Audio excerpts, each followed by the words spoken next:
He got her hand, pulled her forward, says, "Now you give me your cell phone." They turned out to be criminals and forced them to sit down while they went through their house. Pretty much every house along my area has bars along it and spikes along the roof. How can people live like this? So in the past 10 years, 4, 5, 6, 7, 8 presidents. I actually am a citizen of Peru. I would recommend for anybody who moves here to meet Kevin, an American from Connecticut who married a Peruvian, moved to Trujillo, and even became a Peruvian citizen. Today, we talk about the cost of living, safety, and what it's really like to live in northern Peru. Stick around until the end because Kevin shares one piece of advice he believes every foreigner should follow before moving to Peru. I'm Eric. Let's get into it.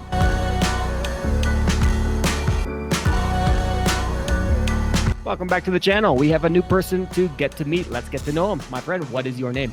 My name is Kevin. And Kevin, where are you from? I am originally from Connecticut, the northwest corner of Connecticut, the coldest part, mostly forest and small towns. Where do you live now? So I live now in Trujillo, Peru. And Kevin, how old are you? I'm 46. So why did you choose Trujillo instead of the more popular places or bigger cities such as Lima, Cusco, those places? Yeah, so it was mostly because of my wife's family. She was born and raised here in Trujillo. That's where her family's house is. So our decision was to come back and stay here. Additionally, my mother-in-law has some health problems and requires somebody to be around her to make sure that she's safe and she has a good quality of life. So we're doing that as well. How would you describe a typical day in the life in Trujillo, and how would that compare to life back home in the U.S. in Connecticut, where you're from? I like to equate life in the United States as transporting yourself from a series of boxes all day long. You wake up in a box that's your house, you get into a box that's your car, you go to work, shopping, church, wherever, in your car, and then all of those others are little boxes you go to, and then you return home in your box. Here, you're much more connected, I would say. For instance, I don't feel that I need to have a car here, so I'm much more out and around other people, I would say, would be one major change. I find life to be a little bit less regimented the way it was in the United States. I do a lot of online jobs and things like that you're never really at work, but you're never really not at work either. So I have a lot more flexibility with my time and what I do with my time. I can be a lot more like my own boss. So that of course has positives and negatives. Let's talk about the winter there, because I drove through Trujillo in June and I went straight to Lima, and some people like the winter in Lima. I think it's miserable. Does that happen in Trujillo? Do you have like a very damp and sunless winter, just like Lima? Not as much, but we do have days like that. Sometimes Lima does call and send its weather to us, but we tend to be a little bit drier when it comes to that heavy mist that you get in Lima, so it's not as frequent. And we do get, sometimes several days in a row where it's just totally overcast, but it breaks up every now and then, so that the sun does come through a little bit more in Trujillo. It's very often the case that we have a nice sunny day here in Trujillo, and it's that cloudy, somber weather in Lima. If you're enjoying this interview and you're interested in seeing more content like this, you can check out my playlist called the Expat Interview Playlist, where I have been interviewing people from Guatemala all the way down through Central America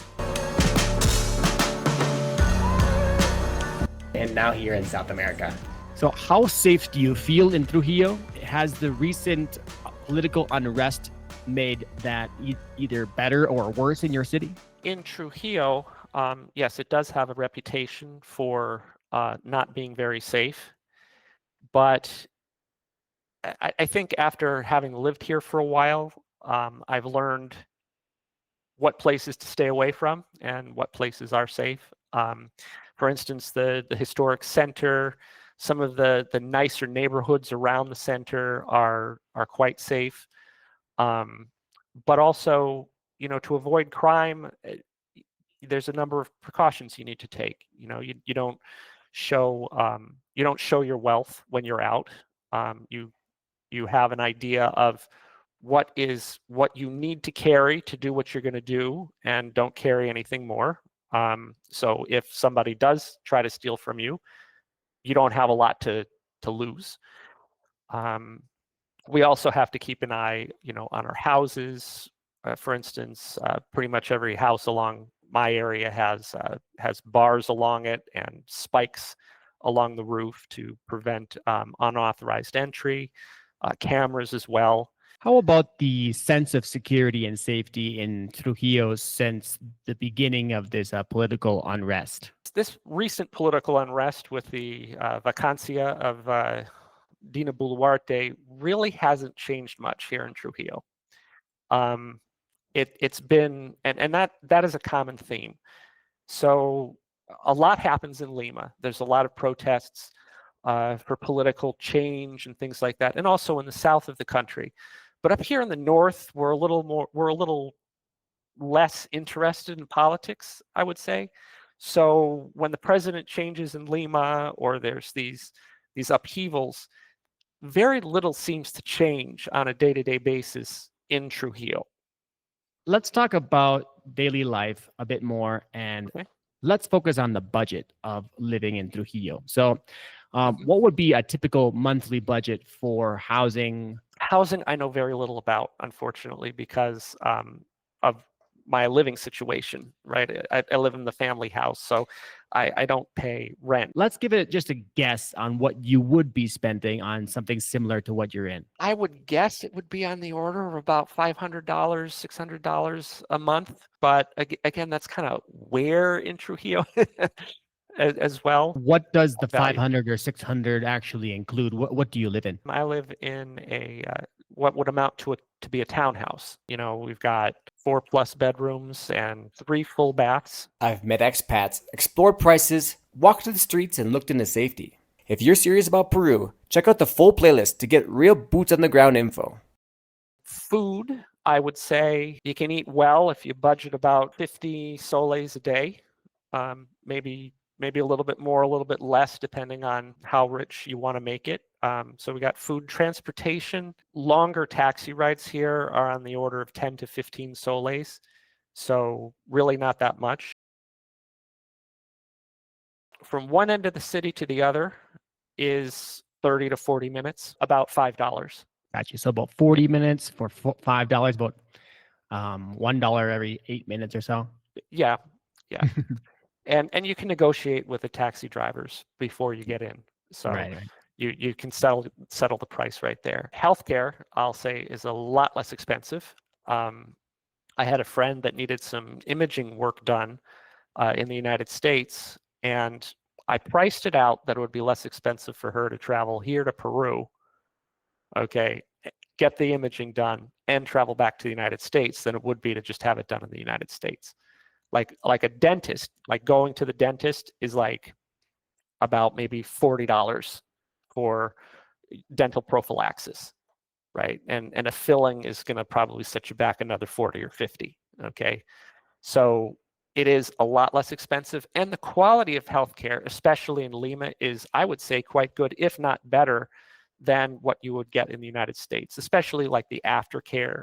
In private clinics, you can get a private room. There's always someone on call to help you if you need it. How many presidents has Peru had in the past 10 years? Oh gosh, past 10 years. Let me get the list here. Ollanta Humala was president in 2015. Then we had Pedro Pablo Kuczynski, who didn't finish his term.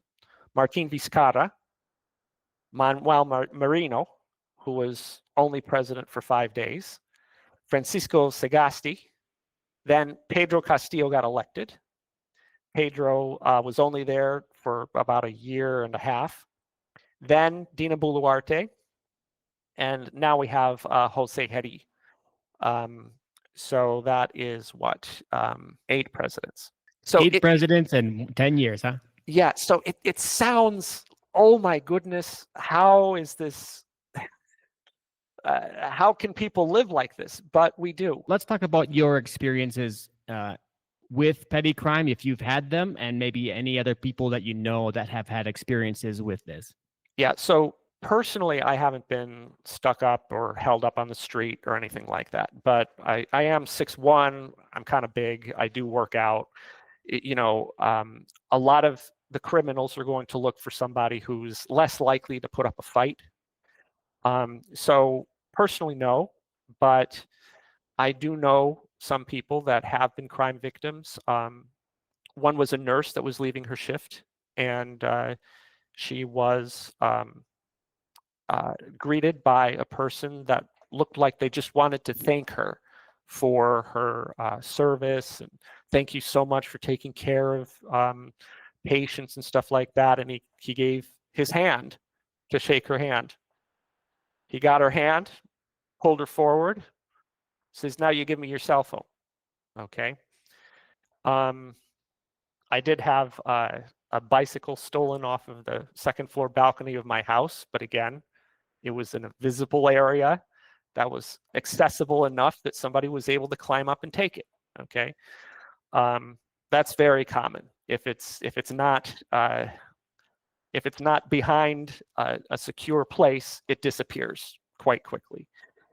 I also know of a really nice elderly couple that are longtime friends of the family that let in some people that said that they worked for the water company, and then they turned out to be criminals and forced them to sit down while they went through their house. Okay, so these elements do exist, but at the same time, I think a very kind of a wary person that looks over their shoulder occasionally and does reasonable precautions to protect themselves from those kind of things is less likely to be a victim of something like that. I actually am a citizen of Peru. I got my citizenship in 2016. The process I wouldn't say isn't hard. It's like a big scavenger hunt. I would recommend for anybody who moves here to follow the rules carefully when it comes to immigration. So what advice would you give to any perhaps American, Canadian, and maybe in your age 40s, maybe 50s, that are considering moving to Trujillo, but they're a little bit uneasy, or they don't know what to expect with the political instability or perceived instability, and perhaps the crime, the culture? What advice would you give? As far as the political situation, I don't think it's really something that we need to worry about. Yeah, there's a lot of infighting, there's a lot of changing of the president and things like that, but the overall fundamentals don't seem to change. I wouldn't worry too much about that. As for those other related things, I would say, try it before you buy it, right? Come and visit, spend a month here, and see whether it's a place that you find yourself enjoying. It's not a place for everybody, just like any other place in the world. And there's always a reason to find a place that liking a place or not liking a place. My advice would be to give it a try, see if you like it before making any permanent decisions. What about you? Have you ever thought about moving to and living in Trujillo, Peru? Let us know in the comments below.